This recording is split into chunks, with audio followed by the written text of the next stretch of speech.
It's a Friday, and we're talking football non-stop.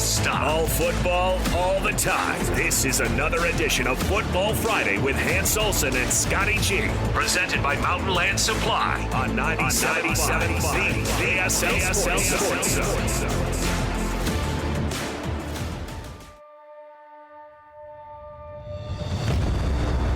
Certainly made sure that the guys that have never participated in the game and or not from in-state, so they don't know anything about it, are fully versed in what it's all about. Harline in motion. Beck looking his way. Pressure coming backside. He sets. He heaves it for the end zone. And it is incomplete, and Utah wins it. John Beck. He was the first serious phone call I had about the rivalry. He was the first guy that I was like, okay, what does this mean? Like, what am I going to expect? Obviously, he's had some memorable, heroic moments in the rivalry. Obviously, the touchdown pass to win the game is the first thing that comes to mind. Talking to him about it, he's been able to just like relay the message like, yeah, this is super important. But always be remembered fondly by the BYU fans if you go beat the Utes. Final play of the game, barring a penalty, all the time in the world for Beck. Can anybody get open for him? He'll roll right, lets it go, finds his guy, touchdown! Jonny Harline comes all the way across the field. Beck finds him, and it's a touchdown, and BYU swarms the field. They win it. You guys know what the rivalry is, right? You get bragging rights for the year or however long until the next time you play them. So it's second down and 10 for BYU. Four-man rush. Throwing it over the middle. It's caught. Andrew George. Touchdown, BYU. I like Utah. In fact, I hate everything about them. I hate the program. I hate their fans. I hate everything. So it felt really good to send those guys home. They didn't deserve it. It was our time, and it was our time to win. And he will set it down right between the 32 and 33. Here's Mitch Payne, and it's blocked! It's blocked! Utah got back there, got a pull on it, and they will win the game! Brandon Burton, his junior cornerback, comes off the edge and denies BYU a victory on the final play of the game. Every game feels like life and death. It really does. So yeah, it's a big game. And no matter what team I've been on, I always want my team to win. But it's a big game for sure. Nelson just floated up there almost for grabs, incomplete. Time is run out. After review, there's 1 second on the game clock. So this game is not over. This will be a 51-yard attempt to try to tie this and send it to overtime. Blocked. Live ball. Fans flooding the field. And Falslove is finally tackled, but a flag comes out. We have a live ball foul. While the play was still alive, the crowd rushed the field. That's a live ball, 15-yard penalty. One on time down at the 19. Holy smokes. So now Riley Stevenson will attempt this. A 36-yard attempt to try to send it to overtime. And it hit the upright.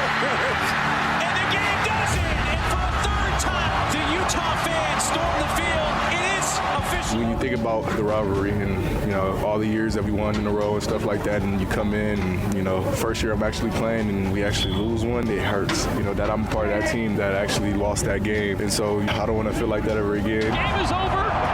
The streak is over. And after a 12-year wait, it's a big win for the Cougs over their in-state rivals. 10 is not coming.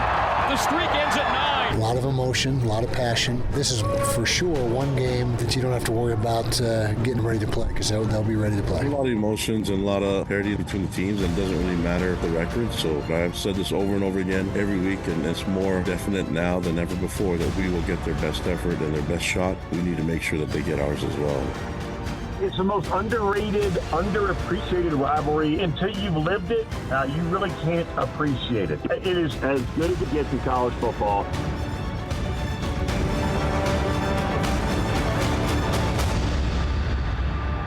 Well, if that rivalry promo doesn't give you chills, I don't know what will. So many great moments in this rivalry, in the history of this rivalry. And we're so excited to kick this thing off with Brian Johnson. He is the current assistant head coach with the Washington Commanders, and he is a staple in the BYU-Utah rivalry. And he's done so many great things in the world of football since he left the radio many, many years ago when Brian and I were doing some pregame stuff together with the man of Castile, Brent Castile. But Brian, kind enough to take a few minutes for us. Brian, how are you? I'm doing great. How are you? Man, it's great to hear your voice. You been okay? Yeah, man. It's been it's been great to get off to a great start here in Washington, and just excited about what's to come. Yeah, you guys have had some incredible moments. I mean, the Commanders are doing some great things. It's got to feel good to have some of the wins that you guys have had and some of the attention that you guys have had poured on you this year. Yeah, it's been great. Obviously, a lot of credit goes to obviously our players and Coach Quinn, for just having an extremely clear vision of what we wanted it to look like. And it's been really, really fun to be a part of something that's new and exciting. I don't think very often you get a chance to enter an organization that has new ownership, new GM, new head coach, new quarterback. So it's been quite a ride so far.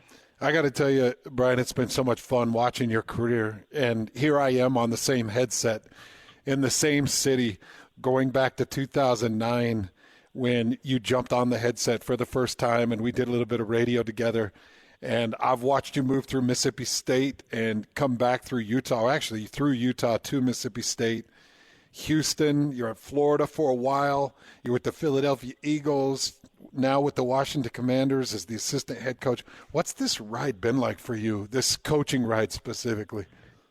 Well, it's been quite the journey. I'm just so appreciative of this game and everything that it's taught me, the lessons I've learned, the people I've met along the way. I've just been really, really fortunate to be blessed to be around a bunch of great people, both players, coaches, front office people, and this football journey of why you got involved in the game, is really, really special. It's really, really important. And, I'm just so thankful that, I've been able to travel around the country because of the great game of football. And, obviously, you move around a little bit throughout the profession, but I've been around some great people and built some great relationships. So, I can't complain one bit. What's it like trying to raise a family through the NFL and through the coaching circuits? Has that been hard? For sure. I think, this profession, you obviously move, and, I think it's really, really rare. Like you get to a place like Utah, for example, and Coach Witt and Scally and those guys, some of those guys have been there for so long. And, I think that is obviously something that's really, really rare in the profession. And I'm sure very, very, very few people get that opportunity to stay in one place for such a long time and kind of put down roots. But, it's been great. I think it makes your family bond closer. My kids have friends all over the country now, and I think those relationships continue to last. Like if you treat people the right way and enjoy your time, I think you can build some relationships that last a lifetime. That's all over the country. It's got to be bizarre for you, Brian, to just kind of take a look at the two coaching staffs that comprise BYU and Utah right now, where now you've got Gary Anderson, Chad Cowha, Jay Hill, Justin Enna, Aaron Roderick. These are all guys that you were familiar with at the University of Utah, at least in your time and then past your time. And then, as you mentioned, you still have Morgan Scally and Kyle Whittingham and Shree Shaw and the makeup of that Utah coaching staff.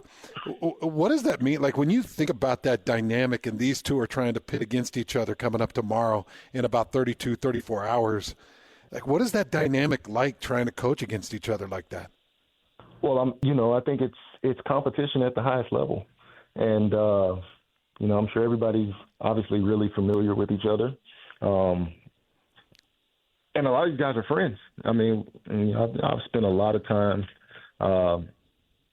with Kalani and A-Rod and those guys. But I think, once you get ready to go play the game, I mean, you're ultimately competing to go win. And, I think that's the essence of competition is, regardless of who's out there, who's across, like you're doing everything you can to go out there and try to find a way to win the football game. And, I think that's the beauty of the rivalry game. And this one in particular, because there is so much carryover and familiarity between, I'm sure not only the players, but the staffs as well.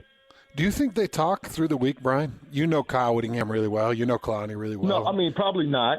I can't answer that question. I'm not there to really know. But, I think, players and coaches are both such creatures of habits and get into your routine in terms of what you need to do on a weekly basis to prepare to get yourself ready for the game.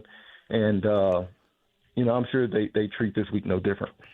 He's the current assistant head coach for the Washington Commanders, former Utah legend Brian Johnson, who is currently riding a 3-game win streak with the Washington Commanders, turning tides with the Commanders. And, it's fun. I've followed the teams that you've coached, and I always become kind of an instant fan because I'm a fan of yours. But watching Jaden Daniels has been impressive, Brian. Talk a little bit about Jaden. I'm interested in what kind of character that guy is. Yeah, I mean, he's as good of a player as he's been to this point in his career. He's an even better person and teammate. And, it's been really fun to be around him every day and to see, his work ethic, the energy he brings to work every single day to become the best player he possibly can. And, he's definitely a lot of fun to be around, and he's really fun to be around on game day. Man, it's incredible to watch the Commanders win. It's just awesome, and it's awesome to watch you have success. We were playing a montage of rivalry games past coming in. You probably heard some of the back end of that. And that 2008 game was just one of the more impressive performances by an individual team. Take us back to that game. What do you remember of your senior year as you guys were dominant through the year and getting ready for that Sugar Bowl run? Take us back to that game as you remember it. Yeah, I mean, it was obviously a tremendous atmosphere. I think we were like 11-0 going into it, and everybody knew what was at stake. But it was a complete team effort, and I think we got contributions from everybody. The defense played awesome, offense played awesome, special teams played awesome, and it was a great run. It was a magical night. It was one that I won't forget. From the first touchdown to Brent on the corner route to Paul with the interception at the end, and the celebration to that ensued after was probably the highlight. But it was definitely a fun game. Those rivalry games are different, aren't they, Brian? I mean, just the way they roll out, they're just so much different. I try to explain to people what it's like to play in it.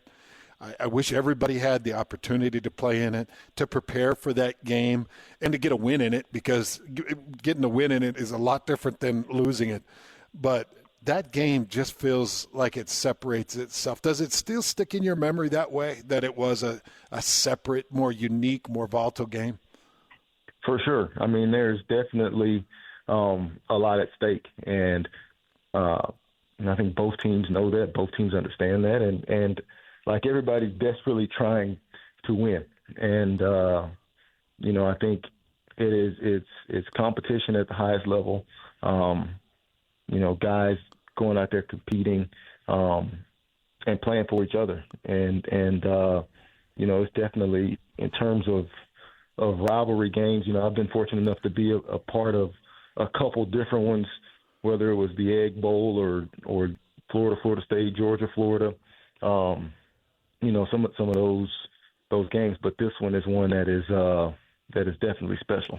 Yeah, I was thinking about your path, Brian, coming in as a freshman and backing up Alex Smith. And if I'm getting my memory off tilt a little bit, correct me, but you backed up Alex Smith, I believe, and you got some reps in that freshman year, did you not? I played a bunch in that freshman year. I think I played like 10 games, but that was like 20 years ago. And that's crazy to think that was that long ago. But that was another one that was a tremendous atmosphere. I remember College Game Day was here. Everybody had the sombreros and the Tostitos ships, with the Fiesta Bowl berth on the line. So that was a tremendous game. I remember us being up late, and we hit a speed option to Steve Savoy for like a 90-yard touchdown, and then at the very end, we handed the ball off to Steve Fafita. We put him at running back for a couple reps, and he scored a touchdown there at the end, and the place went crazy, and they carried the goalpost down all the way down Forest South downtown. So it was that was another memorable experience. So this game has definitely provided, for me personally, some great football moments.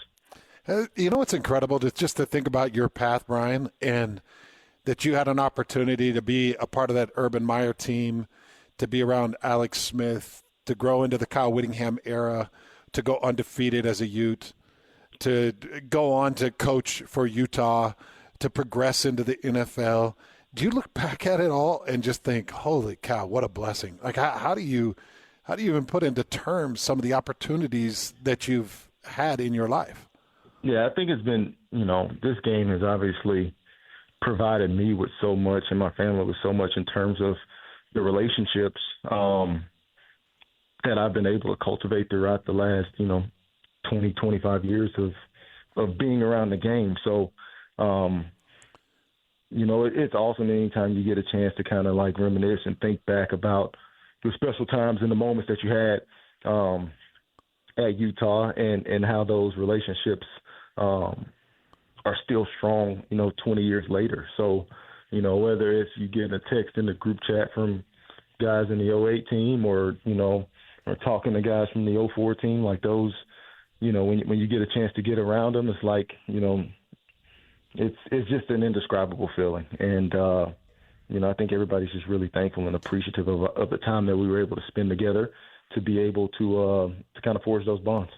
Talking with assistant head coach, offensive passing game coordinator for the Washington Commanders, Brian Johnson, just for a few more minutes. And, Brian, I think about Kyle Whittingham and everything that he's done for the University of Utah and where he's got them. But here we sit at a 4-4 Utah team that was a preseason Big 12 favorite and an 8-0 BYU football team that is number 9 in the first college football playoff selection committee rankings.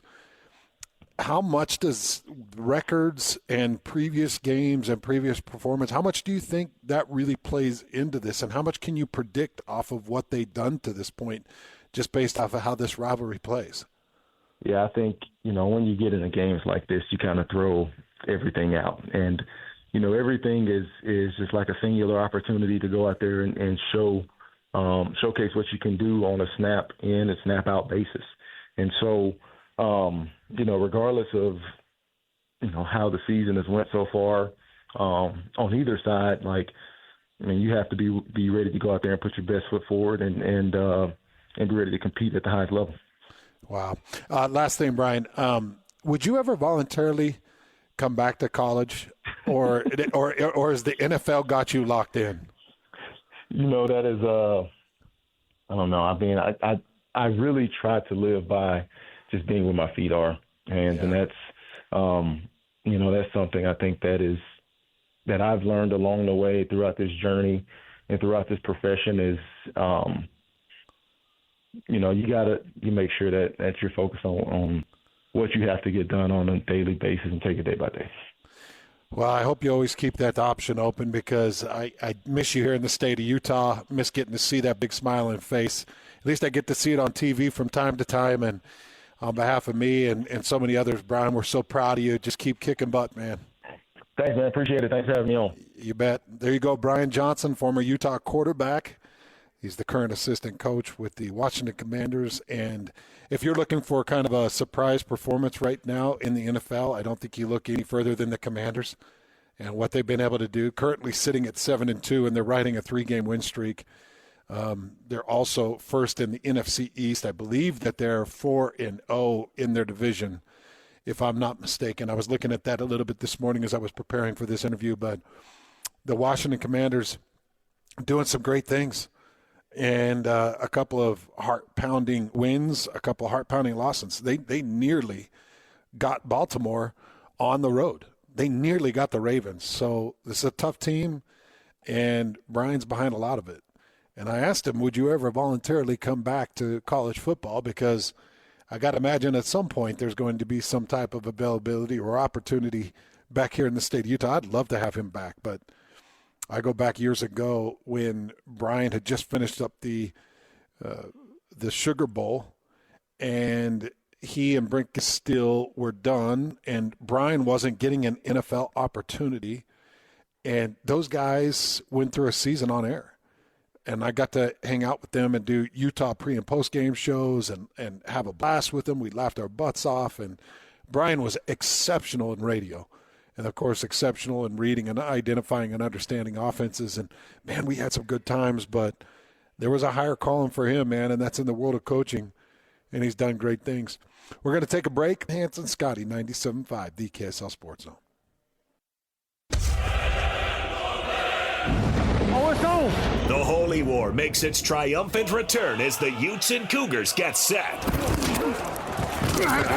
for a Big 12 showdown at Rice-Eccles Stadium. Can Kalani Sitake and the Cougars keep their undefeated season alive? Or will Kyle Whittingham and the Utes get their season back on track and play the role of spoiler? Listen all week long for the best Holy War coverage leading right up to kickoff on Saturday and your chance to win tickets to the game. Whether you bleed red or blue, we've got you covered. On air, online, and on the KSL Sports app. This is 97.5, the KSL Sports Zone. It's a Friday, and we're talking football non-stop. All football, all the time. This is another edition of Football Friday with Hans Olsen and Scotty Cheif. Presented by Mountain Land Supply on 97.5, the KSL Sports Zone.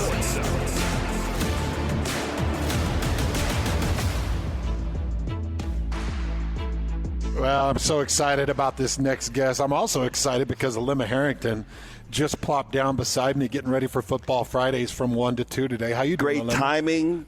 Get to talk to one of the top tight ends ever to wear a BYU uniform. I can't wait for this. It doesn't it give you the chills, man? It just gives you the chills to think about Jonny Harline getting himself open and finding that reception, one of the most memorable moments in BYU-Utah rivalry history. Joining us now, tight end for BYU, Jonny Harline. Johnny, how you been? Hey, what's up, guys? I'm doing good. Man, it's good to hear your voice. Tell me how things are going. What's new in your world? Oh, man.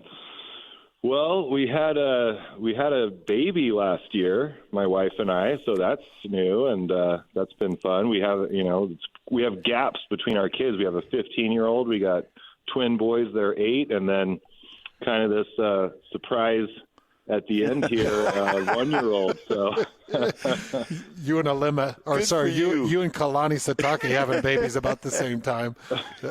That's pretty incredible. I'm pushing 60, and my youngest is 11. 11 yeah. and 12-year-old. So I'm right there with you, Johnny. Yep, Congratulations, by the way. That's awesome. That's awesome. Thank you. Yeah. I got to tell you, so last night, the Do the Jazz game, Mike Smith, former BYU basketball player, is my partner on the pregame show for the Jazz, right?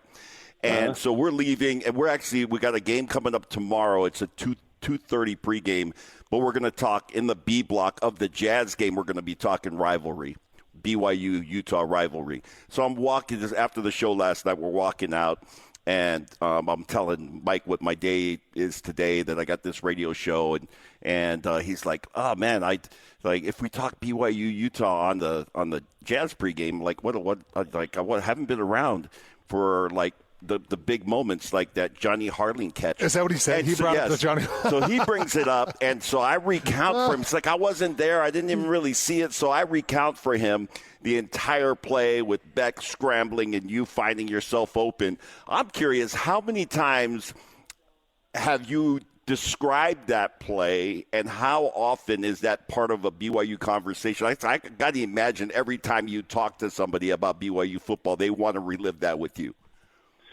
Yeah, that's the one that comes up for sure. It's who knows how many times, I mean, when the rivalry game comes around, I'm on the radio several times that week talking about it. But, it's always it's a great memory, obviously. So it's never one that you take for granted. That's what you just dream of happening when you grow up playing sports, is you get a chance to do something and, memorable and, something that I don't know, how do I put it? Like, takes a little bit of, you're just kind of showing that you did it, you accomplished maybe the ultimate goal in sports is to just beat a rival, last second play, all the pressure's on. So it's awesome. Jonny, what was the route concept on that play? And at what point did you break it off and just start running into open space? Probably after like a second and a half. I was running a fade. And we had run, I sometimes forget this, but we had run the same play, actually, the play before, and they did throw a fade to me. I think Bryce McCain was on the coverage and he did a good job. I was not able to get it. And, that for me, I was a high percentage on those fades throughout high school, college, whatever. I was pretty good at getting those. So he did a great job. Luckily, there's still a few seconds left. We ran the same play. The second time, they brought Eric Weddle over to kind of be over the top, so it was like double coverage on me, and so John's not throwing that. I ran my route. I knew I probably wouldn't get it. He's drifting around there, and so you're just trying to find an open spot, and it's kind of compressed down there in the end zone. Normally on the scramble drill, you have a guy go deep, guy mid-level and shallow and stuff. But with that, it's just like it's so compact. But as it went over to the left, he starts heading back, and I guess I realized I was kind of behind everybody. So I'm just like, well, maybe if I sit back here and he sees me, he can get it all the way back here. And luckily, that's how it went. Lema, one thing people don't realize was in the regular season, that was Jonny Harline's biggest game. Yeah. 7 catches, 120 yards, 3 touchdowns in that game for Jonny Harline. Like, Jonny, I know that final touchdown is the one that everybody remembers, but did you just go into that game thinking, I'm going to light the world on fire? Or did you know you were going to be the heavy target throughout the majority of that game? Well, throughout the year, I had been, one of the top targets. So I was always, I kind of assumed I would need to catch some passes and stuff. So, especially from the year before, we had lost, we made a good comeback, but, ended up losing that one, just coming up one play short, so, Utah was one of the few teams that really played almost all man on us. And, I don't know. When I tell this, maybe people might think it sounds like complaining, but a lot of the coverage, at that time, like they would let the defenders hold on to you like quite a bit more than they do now. And my junior year, I had kind of like, I kind of looked to the refs a little bit more like, hey, these guys are not supposed to be holding me, and I wasn't getting as open. I didn't have a great game the year before. So going into that, my senior year, I'm like, okay, well, I'm not going to be able to rely on the refs to do that. So I just got to, take the responsibility myself and just make sure they're not getting their hands on me and get open and make the plays when I need to, or whenever the ball's coming to me. And so I was pretty determined. I wanted to make it a good game, make a little bit of a statement that, I guess the statement you're always trying to make in sports is, hey, I'm a little better than you. So that's what I wanted to come out of the game with. Like, yeah, I'm coming out on top. Jonny, you get an opportunity in this rivalry, right, to either play at your place or you play at their place. And I'm curious for our listeners that are getting ready for this game. Take us through what that's like for you on opposing team's field, walking out at Rice Eccles, what the reception was like, what's going through your mind, and maybe anticipating what BYU will feel as they're taking the field tomorrow night. Yeah. Well, I don't know if, people talk about home field advantage and stuff like that, and I guess there's something about playing at home, but I don't know. My mindset, I'm just in my everyday life, right? Like, I'm a very easygoing guy. I get along with people really well. When I'm playing in a sport, like I realized about myself, like I'm a pretty vicious competitor, like, and I'm not necessarily like outwardly, right? Like I'm not talking a bunch, maybe a little here and there and stuff, but like, you know, inside I'm just like, I am here to destroy you and like ruin your day. I heard Kobe Bryant recently. He's like, I wanted to make my opponent question why they even wanted to play basketball, you know, and it's like, that's I you know, growing up in the 90s and stuff, it's like I think that was a little more common of a mindset, and so it's like that's how I felt going in there. So I loved going to play away games, and you know, the crowd getting on you and stuff, and it's like, so to me, being able to do that up there, probably even a little more satisfying. I mean, it would have been pretty cool at home with, you know, it would have been such a big celebration and stuff like that with the fans and everything, but you know, being able to do that, like that's a little bit more my competitive personality, and just getting to go in there and just be like, man, all these people that just have been, you know, booing me, and like just this hatred and that strong red color in the background. And I'm just like, boom, take it. You know, that's it. I love that. For the team going in there tomorrow, it's like, to me, yeah, they've got to be aggressive. They got to take it. They can't just, you know, your record is not going to win the game for you.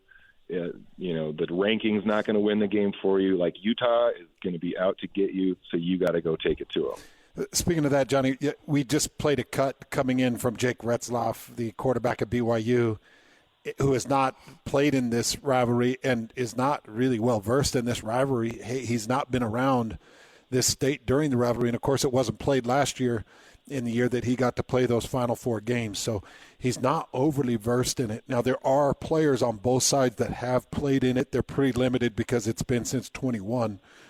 But there are a lot of kids that grew up in it. So parents that played in it, or, you know, they're from Utah, so they understand the significance of it. But for a guy like Jake Retzlaff, do you think it plays poorly into his favor, or do you think it's beneficial that he doesn't have a depth of knowledge of this rivalry? You know, that's interesting, because I've been thinking about that a little bit, and I think one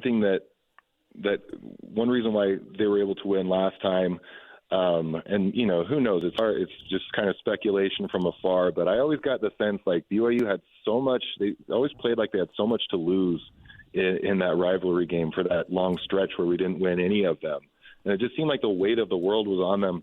And I kind of like this idea that there's a lot of guys that are coming in a little fresh, and it's like, you don't need to build it up to be some huge thing. And I know, like, that's kind of one thing that, you know, people say Utah does, is like they make it like, hey, we are always going to beat BYU, and they make it a big thing. I don't know. I mean, yeah, you want that super competitive mindset that you're going to just, you know, beat your opponent real bad. But at the same time, you want to be able to play loose. And so I don't know. I think that can be a benefit to just come in and be like, what's the big deal? This is just football. We're going to go out. There's blocking, there's tackling, there's catching, and you get your job done or you don't get it done.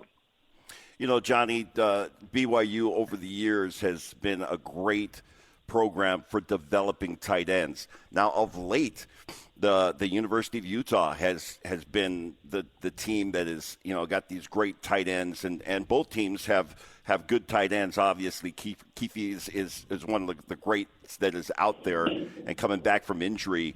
I'm curious, as you're watching college football and you see the utilization of tight ends, what you think about BYU and how they're working the tight end into that offense, and how similar it is to what you were accustomed to, or is it different? And just what are your observations as you're watching BYU specifically, and then college football in general? Well, yeah, the tight end position, I mean, it always seems to me like it's a pretty natural way for a quarterback to have a kind of a more safe throw, right? Like you're generally a little bit closer. You know, as we went on, we kind of developed into, you know, having more fades and corner and out cuts and stuff like that. But the tight end's working in the middle. It's pretty close. It's kind of a safer throw. I don't know. I didn't play quarterback, so I don't know how they're feeling necessarily, but it's just kind of how it seems to me. I don't know. One observation I have about tight ends, and I don't know, this might just be football in general, but, just people coming in as like true freshmen and maybe a redshirt freshman, but they're just like ready to go. And so it's like the high school development, the athletic development has just been something that you see. And so, his name is escaping me, but don't we have a true freshman tight end on BYU right now? Yes. Yeah, and so he's looking awesome. I'm just like, I can't believe he is. He's a true freshman. He looks like, he's a full-grown man senior. So, anyway, it's great to see, and always love to see tight ends getting in there, getting in the mix, getting some touchdowns, because that's just great position for if given more options to the quarterback. Jonny, last thing, two things. Are you still playing guitar, and can you still dunk a basketball at your age? Okay, so I'm 42. I just turned 42 2 days ago. I haven't tried my dunk yet for this year, but I did it last year. It's not a spectacular dunk, these days. But yes, I dunked the basketball, and but guitar, hey, that's something you can keep getting better probably your whole life. So I'm hoping I'm better than ever at guitar, and been recording, writing, releasing some music here pretty soon, later this month, hopefully. So I'm pumped about that. Well, when you go to release some music, you contact me. We'll get you back on the show. We'll release it together. We'll retweet it. We'll social media it. Yes. We'll get it out on YouTube. Me and Alem will blow the thing up, and we'll have a lot of fun with it, Jonny. Oh, let's do it. Yeah, it's just some good rock and roll. Like, I think if you like rock and roll, you're going to like it, I hope. No doubt about it. Jonny, thank you so much. Thanks for being such an amazing part of this rivalry. Thanks for all you've done for BYU, and thanks for taking a few minutes. Thanks, Jonny. Appreciate you, man. Of course. Have a great one. See you guys. We'll do it. Jonny Harline, the legend. Yeah, I think that he was part of this transition. As I was asking him about his observation of tight ends in college and then on to the NFL, obviously, and tight ends are becoming this hybrid position. Yeah. Kind of like the hybrid safety linebacker. The tight end is the hybrid kind of receiver and traditional blocking tight end. What was it? Coach Mack is here with us for Football Fridays, and we are going to take a quick break and get out to Kevin Eubank for a weather update. But how much has that tight end position evolved since you were a part of this thing? Yeah, well, a lot. Obviously, BYU had some great tight ends, but we had four draft guys who were high-round draft choices. So we had Folsom, we had Ray Elgard, we had a group of, like, Ray is they got a street named after him up in Canada going into the stadium because he was a leading receiver in the history of Canadian football. Ray Elgard. Yeah, no kidding. Yeah, and then obviously Steve Folsom played, about 13 years in the league, and so we had some very, very good tight ends. Well, it's a legacy here in the state of Utah. We'll talk more about those tight ends and so much more. It's Hans and Scotty. We're going to come back Football Friday starting at 1 o'clock. Kevin Eubank next to give us weather updates for this weekend. This is DJ and PK. Joined now by Utah football coach Kyle Whittingham. How long does it take to shake off a loss or four of them? This isn't something you've had to deal with. This has got to be weird, quite frankly. Yeah, it is, and I guess that's a positive that we have not had to deal with that, but obviously a huge negative that we're right in the middle of it. It's trying for everybody. The players, to their credit, have had a very positive attitude throughout practices and preparation, so that's been something that's been good to see. But bottom line, we got to find a way to get a W, and it's been a really tough month, to say the least. We're trying everything we possibly can to get this thing turned around. I can tell you that. There's no stones left unturned, nothing that we're not evaluating, reevaluating, and we just got to keep searching for the answer. No shortcuts. It's nothing but hard work and trying to figure things out. Catch DJ and PK mornings from 6 to 10 on 97.5, the KSL Sports Zone. It's a Friday, and we're talking football non-stop. All football, all the time. This is another edition of Football Friday with Hans Olsen and Scotty G. Presented by Mountain Land Supply on 97.5, the KSL Sports Zone. They call him the colonel of all things weather here in the state of Utah. He is the leader in all things. Let's turn off Coach Mack right there. Okay. He is the leader when it comes to all things weather here in Utah. It is Kevin Eubank. Kevin, how are you? Hey, good, brother. How are you? We're doing good. Just got a Lim Harrington, Coach Mack. We got a Football Friday coming up. We got football weather coming up tonight. Let's start it with that. We got playoff football across the state tonight. How's our weather looking like for these playoff games? Dude, it is fantastic. It's going to be cold, but it's going to be super nice. So all sunshine today, clear skies tonight. Temperatures are going to actually be in the 40s for the high school games. But again, considering here we are in November, it's been a pretty charmed season for all athletes, high school and college here across the state. So weather conditions look great. I don't know if I've ever been a part of a better weather season for the game of football. It has been just incredible. All these high school games I've had a chance to get out to with my son playing, and it's just been gorgeous. Before we get into the big one coming up tomorrow, let's go to Pullman. Scotty G is on an airplane headed up to call that Washington State-Utah State game. How's this going to look like in the Palouse coming up tomorrow, Kevin? It's also going to be fine. I don't know what the deal is with Scotty, but every time he goes on the road, he ends up taking some decent weather with him. So I think we're going to be okay. They call him the chosen one for a reason, Kevin. he is a very blessed individual. Good weather following him everywhere. But it's supposed to be pretty nice up there, huh? It should be, yep. And then let's do this. Coming up tomorrow, 8:15 kick at Rice-Eccles Stadium. How's that weather going to be for the rivalry fans that show up for a late-night kick? It's going to be cold, clear skies, temperatures in the 40s, light wind will drop to the upper 30s by the middle of the fourth quarter. So mid-40s to start, dropping into the upper 30s by the fourth. But an awesome night for football, great atmosphere. I mean, you and I know we've been watching rivalry games forever, but we've seen rivalry games in the snow and the cold and the wind, and it's just this is a really, really nice night for football, especially for BYU and Utah to finally be playing for something that matters, playing in the same conference, undefeated season on the line. I mean, holy cow, there's so many scripts to be written. It's pretty cool. So many scripts. Do we have any weather? Do we have any moisture on the horizon coming in here anytime soon, Kevin? A little bit coming late Monday into Tuesday, but these have been fairly weak storms. But it's been so cold that today Solitude Mountain opened one run. Bryan Head opened one run this morning. So 2 resorts are at least limited opening, and more are making snow, getting ready for Thanksgiving. So, nothing big coming, but we continue to get these little storms that bring some rain and snow, and every bit helps. So much love and respect your way, Kevin. Nobody does it better. Thanks for taking a few minutes. Thanks, brother. Have a good weekend. See ya.